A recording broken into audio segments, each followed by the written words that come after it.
Hi friends! Welcome back to my mini vlog. So for today's video, share ko lang sa inyo itong nabili ko na vacuum cleaner galing sa Derma.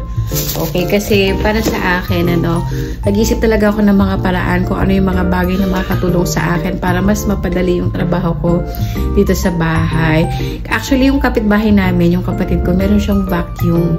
Tapos, nakita ko na parang mas madali palang gamitin yun kaysa sa walis. At least, diba, minsan yung walis, naiiwan yung buhok. Tapos, minsan may naglalagas pa doon sa kanyang parang, hibla, ganyan. Kaya naisip ko na rin na bumili ng sa akin. Actually, inihiram ko nga yun. Siguro mga 3 beses na. Kaya sabi ko sa husband ko, bilang mo naman ako ng vacuum. Tapos ito na siya. Unbox natin. Mga 10:30 na nga ng gabi nang na-unbox ko nga itong Derma vacuum cleaner kasi gusto ko na rin siya talaga i-try para malaman ko talaga kung functioning ba talaga itong nabili ko. Baka mamaya may defect. Kasi last time nang bumili ako na hindi naman siya ganito, parang 5 layer yon na parang lagayan siya ng grocery. 3 layers lang yung dumating sa akin. Kaya minsan nakakaba din kapag may parcel ka, dapat bubuksan mo siya at i-check mo din siya kung tama ba lahat or tama ba yung nabili mo. Habang ina-unbox ko nga ito, chinecheck ko na rin kung tama ba, kompleto or baka may crack ba itong nabili ko. And tama lang din naman yung dumating sa akin.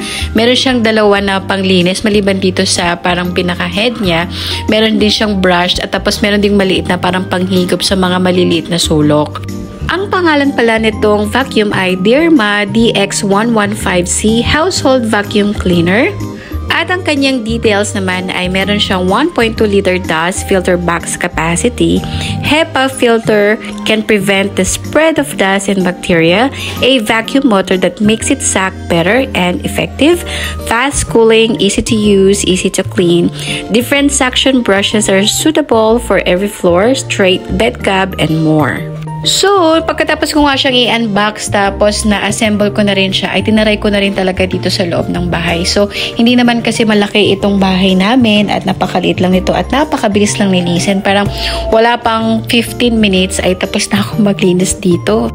Tinaray ko nga rin siya dito sa aming sofa, yung vacuum, kung talaga bang nakakahigop siya ng mga alikabok. And totoo nga, sobrang lakas din ng sanction nito, parang nakikipag-agawan ka. So, for OA...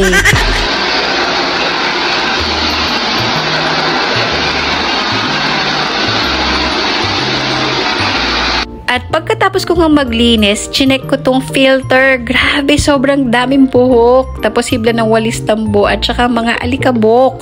Take note ha, nagwalis na ako kanina at nagmap na ako. Pero ito pa rin, meron at meron ka pa rin talagang makukuha. So, kung bet nyo rin po ito, kayo po ay mag-order na dito sa TikTok. Ilalagay ko na lang sa aking yellow basket. Bye!